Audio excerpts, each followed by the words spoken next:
Next up, everyone, we are diving into the world of robotics. So when you think about the most challenging environments, places where humans can't easily go, that's where ANYbotics steps in with their cutting-edge autonomous robots. Our next speaker, Péter Fankhauser, he is the co-founder and CEO of ANYbotics, and he will share how he and his team transformed research into a commercial success, also recently securing a $50 million Series B funding round.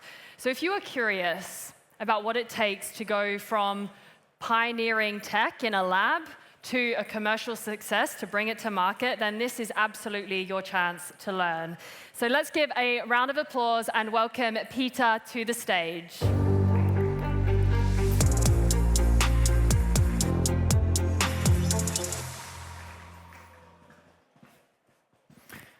Hi, good afternoon. My name is Péter, and I'm a robot nerd.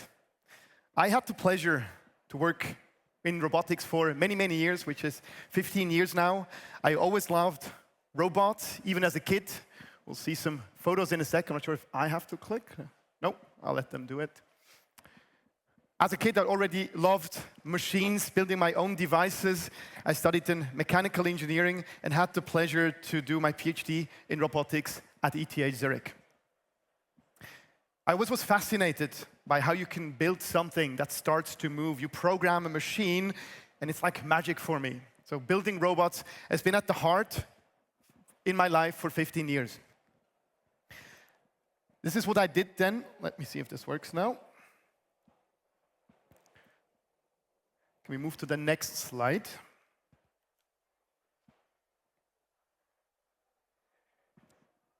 There we go.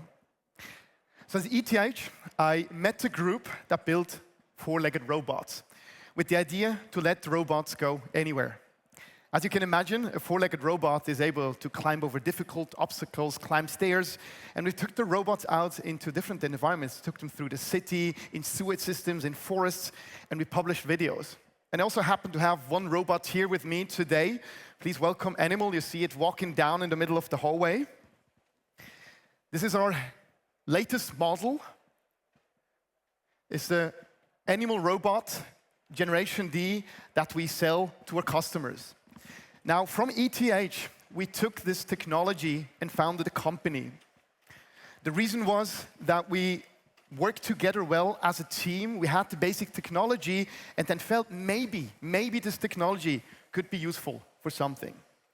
And so what you see on the top slide were the robots that we built over the years as prototypes first. And then when we founded the company, we went into the journey to scale this technology and bring it to market. As you can imagine, that's not a typical approach you would take. Everybody says start with the market, start the problem understanding and work your way back. But eventually for us, we had such a deep technology and we really wanted to try and see if this technology would hook on.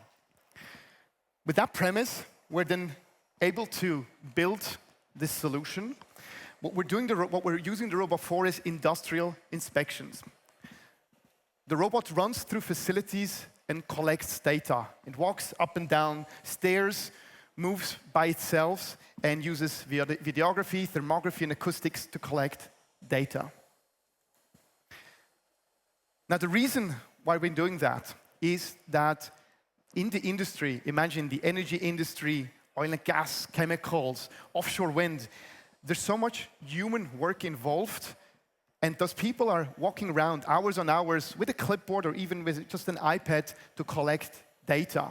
So they look around and see for cracks, for corrosion, for pieces missing, and physically it's not possible to add for every problem a sensor. So what they're looking for is to complement their existing workforce with a mobile machine to gather this data.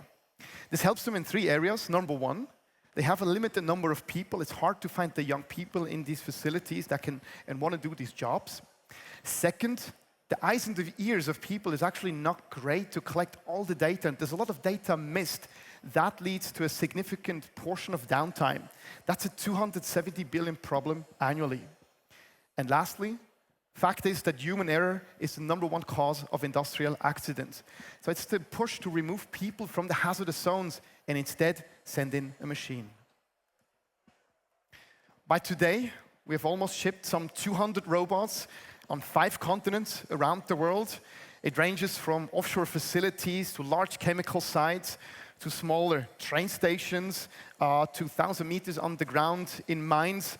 And as you can imagine, these are really harsh environments. There's a lot of weather exposure, heat, dust, corrosion, explosive environments. So this is perfectly suited to send in a robot instead of a human.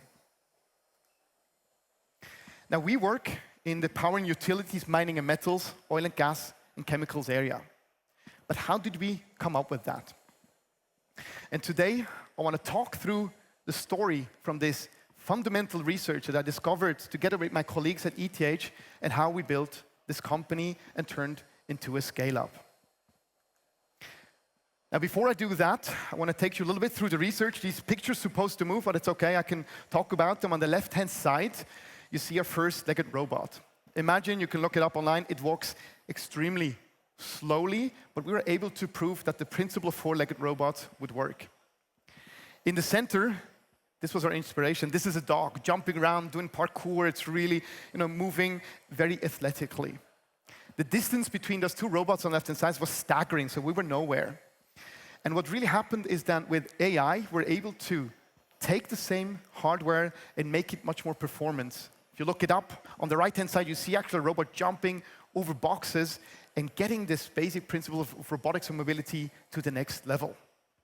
It's extremely exciting research, and as you can tell, I'm really excited also by the robot and the technology doing all this work. So there's this technology innovation that we all love to do and talk about, pulling on one end, and then on the other side, you have the market needs, right? And often it feels like when building such a company that they pull in different directions. And so today, I want to talk about the success factors at ANYbotics, 3 areas that we implemented and have top of mind and that we learned that led us to make sure that market need and technology can be aligned and doesn't need to pull in different directions. I'll talk about #1, connecting what I call the technology market dendrites, meaning how do we find that product market fit. Second, I want to talk about not only innovation in technology, but the innovation in your commercial model. And third, I want to talk about the importance of understanding the human behind your corporate B2B customers. Let us get started with #1. Now, this slide, unfortunately, is incomplete. What you would see in the background is 2 brain cells that are approaching each other, and you see the dendrites searching, and at some point, you find a connection, and then that converges down and gets really kind of like a strong stream, and that's how 2 brains cells connect and form an intelligent systems. And that's for us the analogon, the technology and the market, and when that connection happened, this is where you have your product and eventually the product market fit. Now, when we went out in the very early days in 2014 and 15, we had multiple ideas of what we could do. We had also a lot of technology. So #1, we had software that was able to drive such machines. So the idea was, could we maybe run complicated machines in the construction industry? We had a robot platform. Kids loved it, and it was an entertaining robot, so maybe that was a market, entertainment.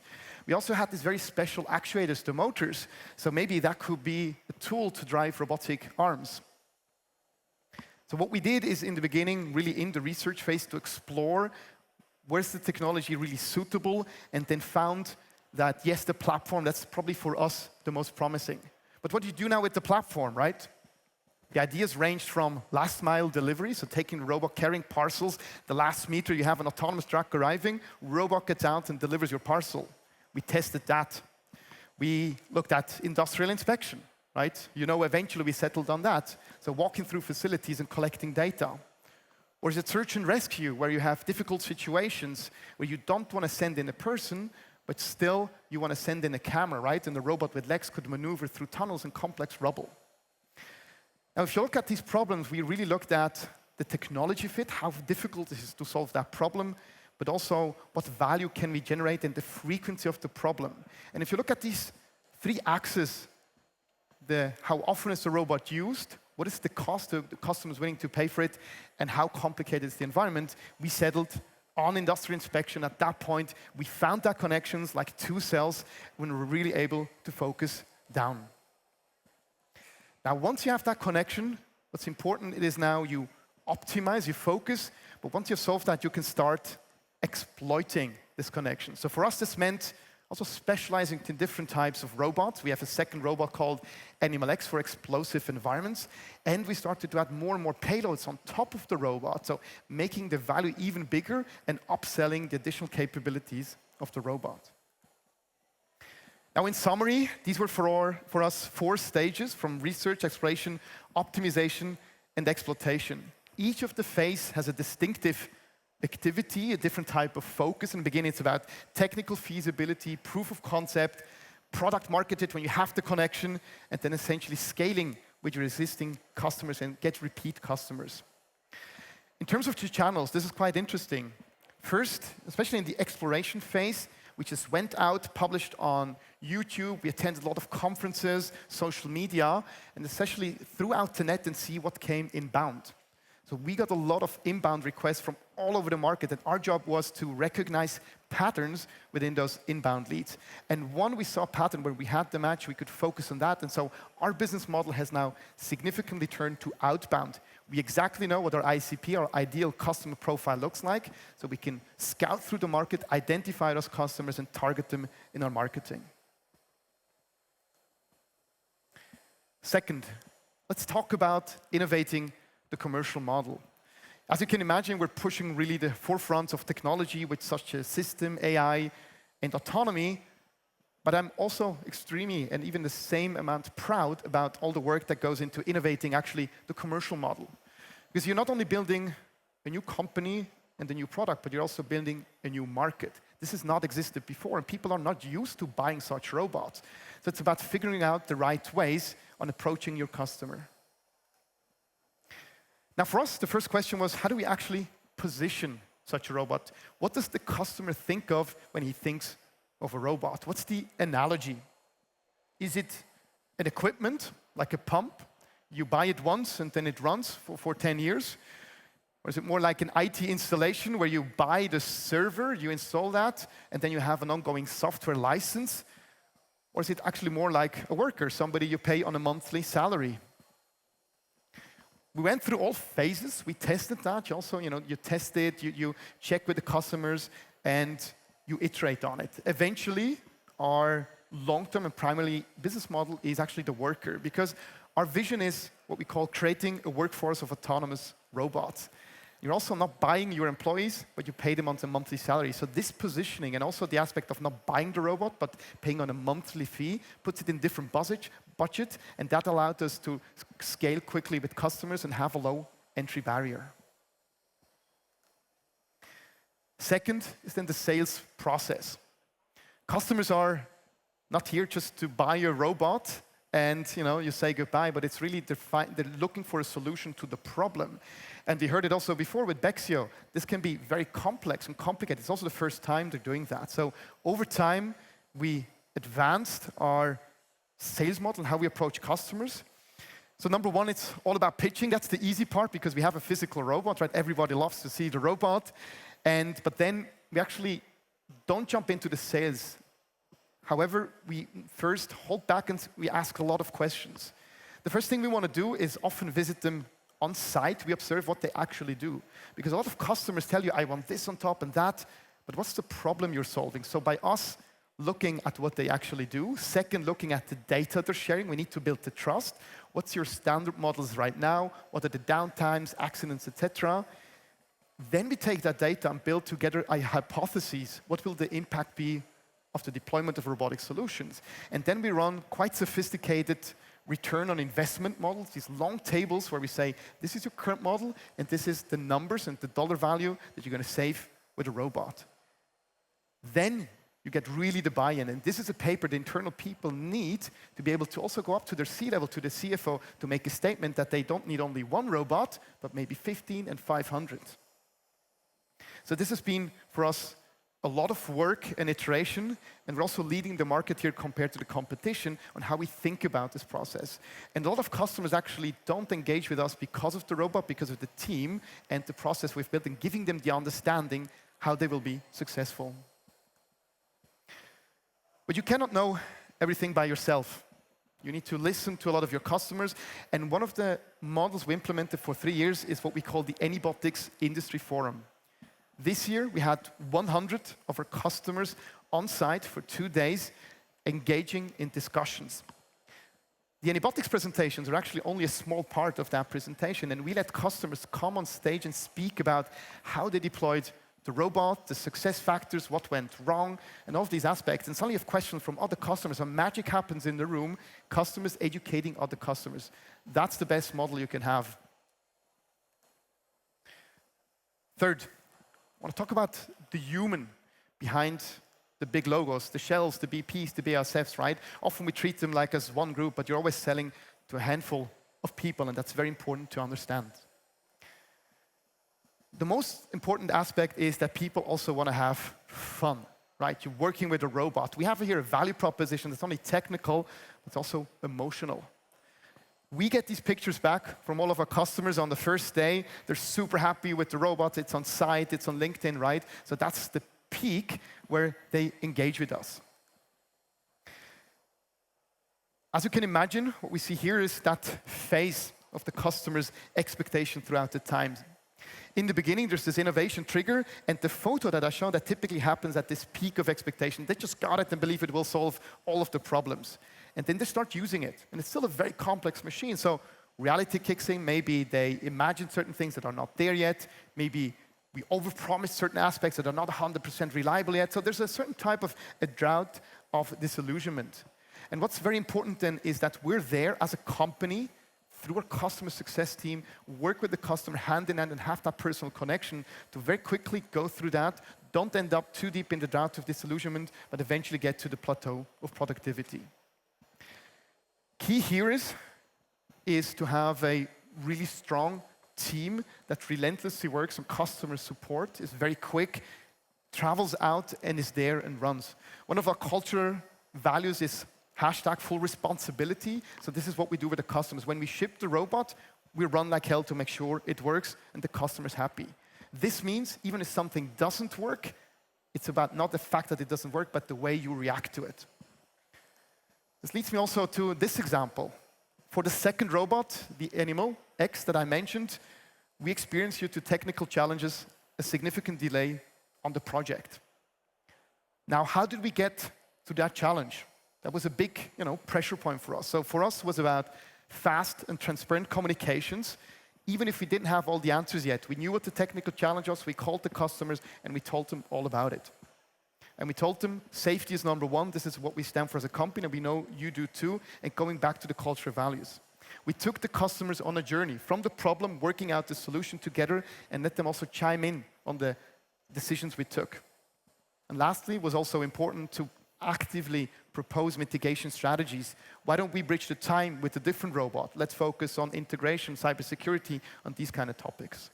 So this for us actually turned from a critical crisis as a company into something strengthening actually a customer relationship. And almost all customers actually kept their purchase of the robot that they would then still be delivered later.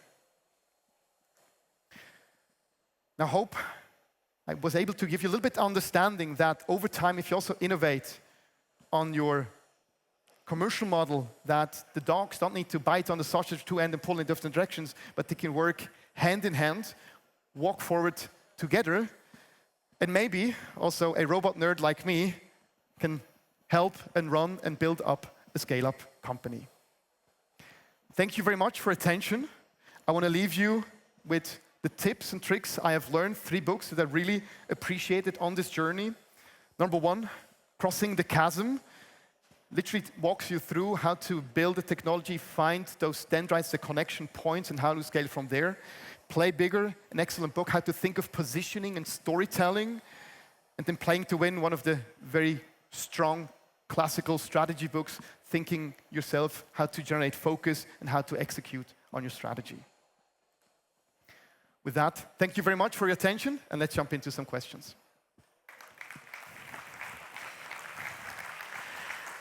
Thank you, Peter. All right, everyone. What are some questions that we have for Peter here? I just saw your robot. Oh my gosh. Wow. Is it going to come and deliver a drink like the other ones? Well. All right. First question. Can you please have it do a flip? This robot doesn't dance, it doesn't do flips. We actually never even attempted that. It could. However, we never really focused on it. The reason is, again, your positioning. Our competition, Boston Dynamics from the US, they do a whole bunch of things with the robots. It's a really cool robot. It can dance, it can flip, all these things. But then people perceive it also as a toy, right? Often back in the days, they used to kick the robot. We never did that, right? So what you want is a clear positioning of your friendly coworker that has a very clear purpose, and you know you don't want to dilute that message. So that's the reason this robot will not do a flip for you. All right. Peter, thank you very much. I think that's all the questions, unless anyone else has anything to quickly add in. Okay.